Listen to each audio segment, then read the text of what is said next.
ब्राह्मण और तीन ठग। एक समय की बात है, एक गांव में एक ब्राह्मण रहता था। एक बार किसी परिवार ने ब्राह्मण को अपने यहाँ भोज पर बुलाया और दान में उसे एक बकरा दिया। बकरे को पाकर वो बड़ा खुश हुआ और खुशी से अपने घर जाने लगा। रास्ता लंबा और सुनसान था। रास्ते में ब्राह्मण के कंधे पर बकरे को देखकर तीन ठग के मन में उस बकरे को चुराने का विचार आया। तीनों ने उसे हथियाने की योजना बना ली। उसके बाद तीनों अलग अलग हो गए।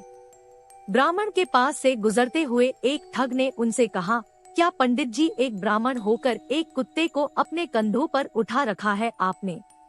ब्राह्मण ने कहा, अंधे हो क्या? कुछ भी अनाप शनाप बोल रहे हो? तुम्हें दिखाई नहीं देता ये कुत्ता नहीं बकरा है? इस पर ठग ने कहा, मैंने तो जो देखा है वही बोला, मेरा काम था आपको बताना, आगे आपकी मर्जी। थोड़ी दूर चलने के बाद ब्राह्मण को दूसरा ठग मिला। उसने ब्राह्मण से कहा, पंडित जी, क्या आप नहीं जानते, उच्च कुल के लोगों को अपने कंधों पर कुत्ता नहीं लादना चाहिए। ब्राह्मण ने उसे भी झिड़क दिया और आगे बढ़ गया। थोड़ी और दूर आगे जाने के बाद ब्राह्मण को तीसरा ठग मिला और उसने पूछा, पंडित जी, इस कुत्ते को पीठ पर लाद के जाने का क्या कारण है? इस बार ब्राह्मण के मन में शक आया कि कहीं उसकी ही आंखें तो धोखा नहीं खा रही है।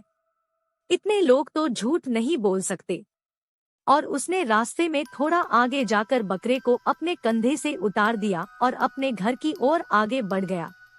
उसके आगे जाते ही तीनों ठग बकरे को वहां से उठा ले गए और उसे मारकर उसकी दावत उड़ाई।